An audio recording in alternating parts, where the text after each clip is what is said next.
State election commission हाथ बंधे हुए भैया, क्योंकि उनके पास सिस्टम नहीं रहता, यानी कि लोग नहीं रहते उनके पास। जीएचएमसी माने ग्रेटर हैदराबाद म्युनिसिपैलिटी कॉरपोरेशन। ये लोगों को जांच पड़ताल कर कर इन्फॉर्मेशन देना पड़ेगा और ये सारा इन्फॉर्मेशन को सबूत के साथ प्रेजेंट करना पड़ता है। पहले एक बार दे दिए इलेक्टोरल के बारे में, हम वो polling booth, sensitive polling booth का भाई डेटा दे दिए। अब मैं पूरा कैंपेनिंग छोड़कर फिर से इनको सबमिट करते रहूं। जीएचएमसी तनख्वाह लेती है, जीएचएमसी टैक्स ले लेती है और मैं काम करना उनके लिए। मैं भटकूं जाकर, मेरे कार्यकर्ता भटके इधर उधर, मैं तो फिर मैं अपना कैंपेनिंग कब करूं? मैं जिस घर में पोलिंग बूथ है उस घर के निवासी उस घर में ही बैठ रहे, ठहरते वो लोग वहीं पर। बगल में कॉर्पोरेटर एमएम का घर है, ये मेरा काम है देखना। मैं कैंपेनिंग में गई, वहां ऐसे 2 बूथ बाहर आए, तो मैं कैंपेनिंग छोड़कर इनके लिए काम करूं। कल स्टेट इलेक्शन कमीशन से जीएचएमसी को फोन गया, जीएचएमसी वाले हमको फोन करे और पूछते आप दीजिए कॉन्स्टिट्यूएंसी वाइज इसको डिवाइड करके दीजिए बोगस वोट्स। मैं लोगों को रख के करूं ये काम, तो मेरा काम कब करूं मैं? जी, डेथ थ्रेट्स जो असदुद्दीन जी को मिल रहे हैं, कैसे मिल रहे हैं? कोई आके दिए उनको, कोई पत्थर फेंके उनके ऊपर, कोई कुछ करे उन लोगों को। ये तो सोशल मीडिया में है ना भैया, सोशल मीडिया में मुझे तो दुनिया आ रहे। क्या कभी मैंने बाहर कहा है? सोशल मीडिया वाले कौन रहते? एसी में बैठकर आराम से जो मुंह में आए बोलते रहते हैं। और दूसरी बात, कैसा यकीन करूं मैं कि ये असदुद्दीन जी के लोग ही हो सकते हैं ना, जो उनको ही डेथ थ्रेट्स के जैसे डालते हैं। हमको तो पता नहीं चलता ये सोशल मीडिया वाले कौन है, ये सारे डाल रहे हैं, तो उनके लोग क्यों नहीं हो सकते हैं? अच्छा, उसकी जगह पे मैं ओपन एक इनके थ्रेट्स कैसे रहते मैं दिखाती हूँ।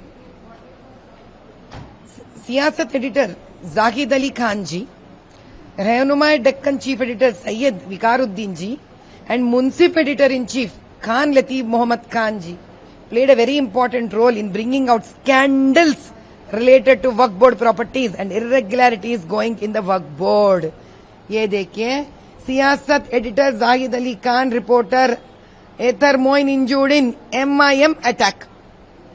ये देखिए, ये बॉक्स देखिए आप साहब। लोगों को अटैक करने वाले तो ये लोग हैं, इनसे चाहिए लोगों को सिक्योरिटी।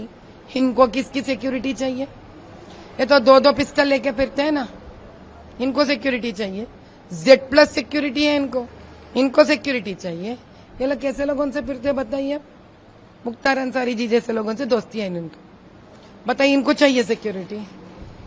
भाई ये किसी को नहीं छोड़ते। ये तो किंग्स ग्रुप के भी दोस्त है ना, और किंग्स ग्रुप कैसा है सबको मालूम है। जो हैदराबाद के हैं उनको मालूम है किंग्स ग्रुप कैसा ग्रुप है।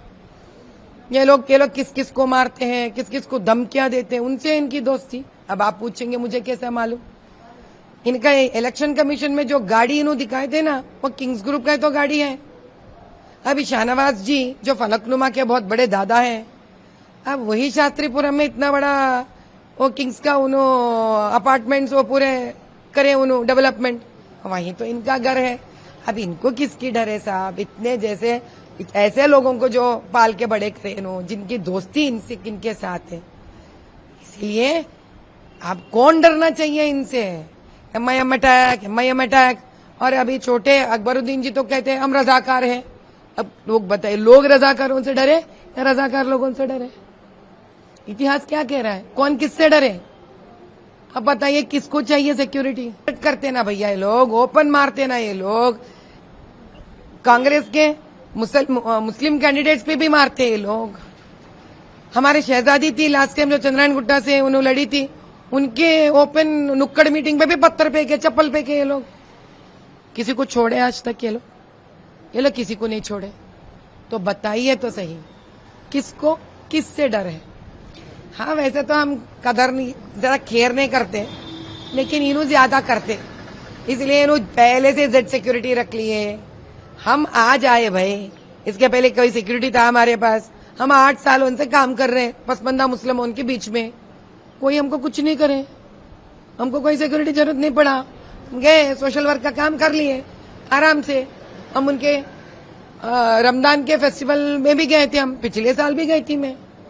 अब भी गए कि परसों गई थी बिना कोई सिक्योरिटी का, क्योंकि आज हम उनके सारे सच और झूठ के पर्दाफाश कर रहे हैं।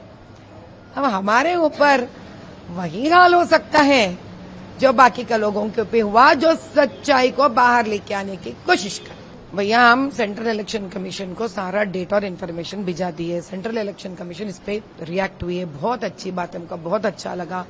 हमारा उम्मीद बढ़ा है वो लोग कि अब सच्चाई ही आगे जाकर जीत होती है।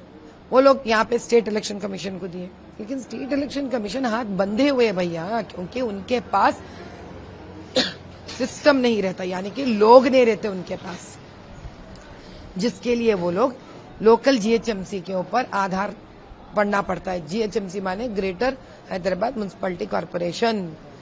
ये लोगों को जांच पड़ताल कर कर इन्फॉर्मेशन देना पड़ेगा और ये सारा इन्फॉर्मेशन को सबूत के साथ प्रेजेंट करना पड़ता है। लेकिन ये जीएचएमसी वाले हमसे पूछते हैं इन्फॉर्मेशन, हम क्यों देना इनको इन्फॉर्मेशन? अभी पहले एक बार दे दिए इलेक्टोरल के बारे में, हम वो polling booth, sensitive polling booth का भाई डेटा दे दिए। अब मैं पूरा कैंपेनिंग छोड़कर फिर से इनको सबमिट करते रहूं, क्या यही मेरा काम है? एपिक नंबर तक दे दी ना भैया, मैं 1,60,000 वोट्स तो टाइप करो ना पूरे, जितने जितने हैं देखो, आप निकालो। डेथ वोट्स दी मैं, देखो निकालो। जिस घर के नंबर नहीं है लेकिन वोट्स है, मैं वो भी दी, जाओ वो घर है नहीं, देखो। मैं क्यों देखना भाई? जीएचएमसी तनख्वाह लेती है, जीएचएमसी टैक्स ले लेती है और मैं काम करना उनके लिए। मैं भटकू जाकर, मेरे कार्यकर्ता भटके इधर उधर, मैं तो फिर मैं अपना कैंपेनिंग कब करूं? मैं यही मेरा काम है। मैं सबमिट करी जो मेरे पास है, वो भी कैसा करी? इतना मेहनत करने के बाद ही तो आता ना, जो काम उनको करना है मैं करके दी उनको। अब जीएचएमसी की जिम्मेदारी बनती ना, वो लोग क्या करेंगे? क्यों? हालांकि कल की बात है ये, चंद्रायणगुट्टा में कल और एक तजुर्बा हुआ मेरा। वहां पे एक पोलिंग बूथ है, घर में लोग रह रहे हैं और उसी पोलिंग बूथ को बना रहे आप, यानी कि जिस घर में पोलिंग बूथ है उस घर के निवासी उस घर में ही बैठ रहे, ठहरते वो लोग वहीं पर। बगल में कॉर्पोरेटर एमएम का घर है, ये मेरा काम है देखना। मैं कैंपेनिंग में गई, वहां ऐसे 2 बूथ बाहर आए, तो मैं कैंपेनिंग छोड़कर इनके लिए काम करूं, ये चाहता जीएचएमसी मेरे से। ये लोग बाहर नहीं छोड़ेंगे लोगों को देखने के लिए, जीएचएमसी वालों को। क्या कंप्लेंट किया? कल स्टेट इलेक्शन कमीशन से जीएचएमसी को फोन गया, जीएचएमसी वाले हमको फोन करे और पूछते आप दीजिए कॉन्स्टिट्यूएंसी वाइज इसको डिवाइड करके दीजिए बोगस वोट्स। मैं लोगों को रख के करूं ये काम, तो मेरा काम कब करूं मैं? जो जीएचएमसी को करना है वो काम मैं करके दूं उनको, और मैं बिठाई लोगों को करने के लिए। क्यों? चारा भी तो नहीं है ना मेरे पास। अब मैं बात करूंगी उनसे, आपका करने का काम मैं कर रही हूं, छोड़ेंगे वो मुझे? ये है एक आम इंसान का नौबत यहां पर। मुझे पता है इसका भी कुछ तो निकलेगा इंतजाम, ये कर तो करेंगे, लेकिन मैं डरने वाले में से नहीं हूं। मैं जितना कर सकी आज तक मैंने करके डेटा उनको दे दी, अब उनकी जिम्मेदारी है। एपिक नंबर है ना भैया, which is a open fact, you can type the epic number. हमने और एक इंटरव्यू में भी, शायद मेरे हिसाब से ये एक इंटरव्यू में था, मैं जहां तक मुझे याद है, मैंने टीवी का स्क्रीन रखकर एपिक नंबर टाइप कर मैंने दिखाई उनके स्क्रीन पे। अब बताइए मैं क्या करूं?